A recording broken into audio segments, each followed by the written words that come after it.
Ayman Khan here for Seconds Out with Wally Downes Jr, the Sun boxing reporter. Wally, we're here at the weigh-in for Anthony Joshua's Jermaine Franklin. Big fight field, but maybe not of the stature we're used to when it concerns Anthony Joshua. Yeah, it's a big sort of climb down from what we're used to seeing him in this country. He sells out football stadiums back-to-back all over the UK, and or he goes abroad and makes crazy money in Saudi Arabia. So, yeah, I'm sure it's been a bit of a surprise that the O2 hasn't completely sold out. But I think the excitement and the buzz is still there, to be honest. It's a difficult time for anyone to go and buy tickets for anything. You walk in a pub now, it's pretty empty compared to usual. The zone have spent a lot of money, and I've seen AJ probably do more interviews than he's perhaps done for a long time, because they know they've got to turn it around. But I think and I hope that with a big convincing victory that he will be straight back into stadiums in the summer. It can't be anything less than that, though, you feel, to really announce that comeback. He has to kind of get rid of Franklin in good fashion on Saturday. It's sort of a bit like when you keep asking a Premier League manager if he's worried about getting sacked and getting £3 million to leave his job and go and get another one. I got tired of people asking AJ, will you retire if you lose? I saw someone say, if he doesn't win in 6, retire. Why? If he doesn't look great, then maybe Tyson and Deontay Wilder and Dillian Whyte will be even easier fights to make. I thought, again, it would beat Franklin, go straight into Dillian. Dillian might have a keep-warm fight, but I've not seen Dillian come out and box anywhere. So maybe they're keeping Dillian on ice. I've seen AJ say, though, on Wednesday that he doesn't fancy Dillian now, but he wants Joe Joyce. I'm sure Joe Joyce would love that. But again, straight away, you've got Joe has been heavily backed by Queensberry and BT Sport. They're not probably going to let him walk over onto the zone. AJ has done his Usyk fight on Sky. He's Mr. dedicated the zone now, so then suddenly we've got to start talking about splitting them. Hopefully, if the two, or sort of 4 pieces, the broadcasters and promoters have got a decent line of communication, it's easy to do, but it's always going to be difficult to make these fights now because he is Mr. DAZN. And he's not the huge giant A-side he once was. He's not the one that everyone will bend over backwards for to fight. Joe Joyce has got plenty in the bank now. So I'd love to say he fights Joe Joyce next because he's mentioned it and Joe wants it. But yeah, Dillian is a fight to make. Dillian's done a lot with Eddie, done a lot with DAZN. I hope that's the fight that gets made because it's the one that was promised to Dillian. And it's one that AJ's talked about for yonks. Always wanted that fight. I hate it. So that's what I would fancy, to be honest. I would love the Joyce fight, but he's got one in April, and he's a WBO mandatory. So yeah, Dillian would be my sort of safe bet, and I think it's a respectable, decent fight. In the heavyweight mix was Dillian Whyte, who's looking for a return fight. It's mooted right now that Dillian Whyte will take on Chisora in a trilogy fight. When I first got wind of this, it was a couple of months ago, and I was told that potentially that might happen in a cage, so maybe an exhibition type of fight, but it feels like this is building up a bit of steam, this trilogy fight. I absolutely loved Eric Chisora. He came up and spoke to me on Wednesday about a colleague of ours who passed away, and you do hundreds of interviews and you think they don't even recognise the journalist, but Derek really did, and he really cared about Ron Lewis. So I don't just love him because he's a warhorse and he's given us so many years of entertainment. He's a top fella, and I would desperately like to never see him fight again. He's given us way too much. And before the Pulev fight, me and Ron sat down with him for a while. It was just us 3, and he basically says he's not too bothered about his own health. He's doing it for his family. He's doing it because he loves it. He doesn't care, and that it's so commendable. It's so brave, but it's worrying, And I've got to be honest. I don't really want to talk up him having other fights. I love the retirement for Pussy's angle, and I know he's fearless, but I like him a lot, and I don't really want to hype up him fighting again. I'd rather he didn't. I hope he doesn't. But who am I to tell him not to? Because I wasn't there to help him when he was a kid. He had fuck all, so I can't tell him to stop now, can I? Moving on to a new story that you broke, that being Conor Benn and Chris Eubank Jr. potentially being announced. That hasn't happened just yet. What news were you getting, and what's the hold-up if that fight is to be announced? It didn't take too much sleuthing. You and I were up in Manchester for Lawrence Okoli's fight, so you had sort of half of that team there. We've been held up on the Liam Smith rematch getting made. from what I was understanding, that's seeming less and less likely from Chris's side. And I think Liam did a couple of other interviews that just been in that small media room I overheard, where he's almost given up on it now. He assumes that Conor has moved on and that he's going to fight Eubank. Chris went online on Valentine's Day and said it's on. It's a long time ago now. And from what I understand, the rematch has to happen within 5 months of the first fight, which was late Jan. So late February, late March, it's ticking away now. So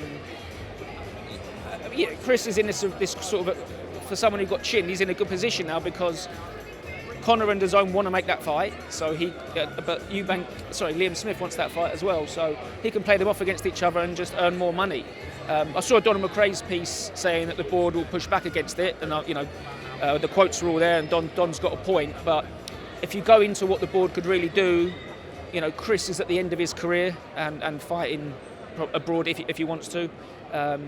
Conor never wants a British licence again. Roy Jones Jr. is fighting this weekend, let alone worrying about training anyone. So sanctioning him in any way doesn't seem an issue. The only issue I would see pop up perhaps would be Tony Sims being punished if he was to train. But then Conor might say, well, I'll have my dad in my corner. So I took all of... I'd looked into that anyway before I wrote that piece.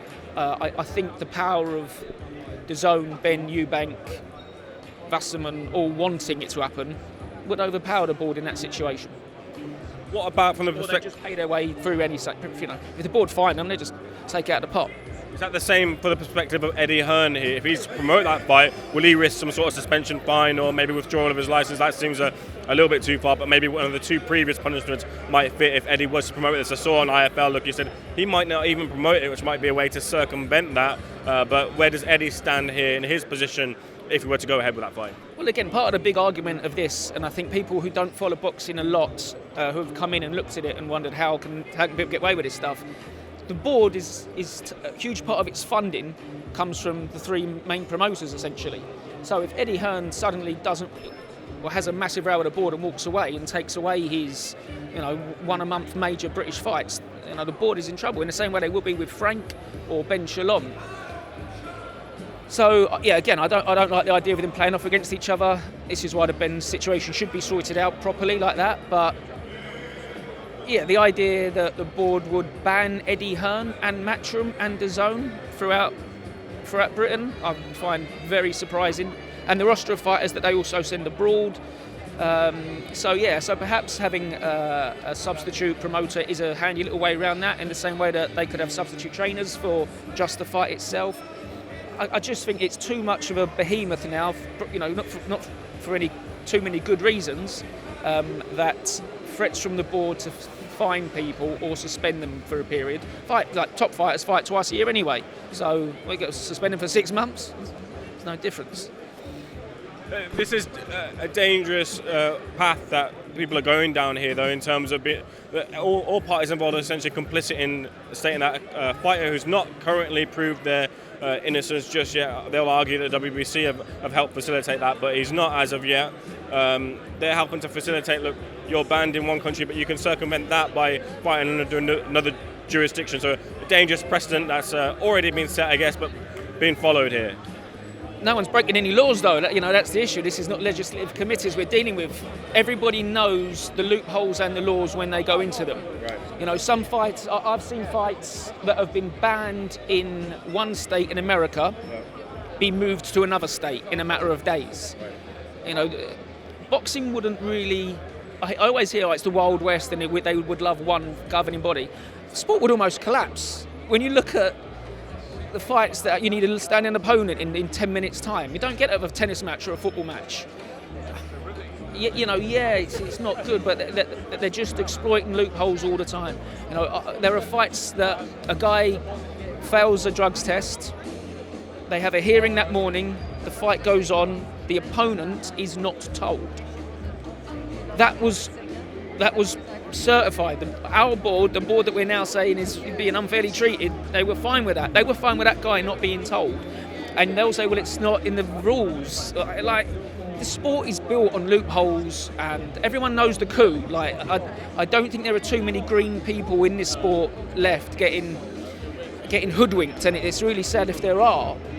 But most of these guys are second-generation promoters or very senior promoters. Everyone knows what they're doing, and it's all very well saying we want tighter rules and regulations. You'd have a lot fewer fights happening. So it's absolutely right that the skullduggery or the perhaps unpalatable stuff is being called out, being looked at, and people are complaining about it. But it's been happening for a long, long time, and I don't ever see it stopping. It'd be good if some of them loopholes are closed or tightened.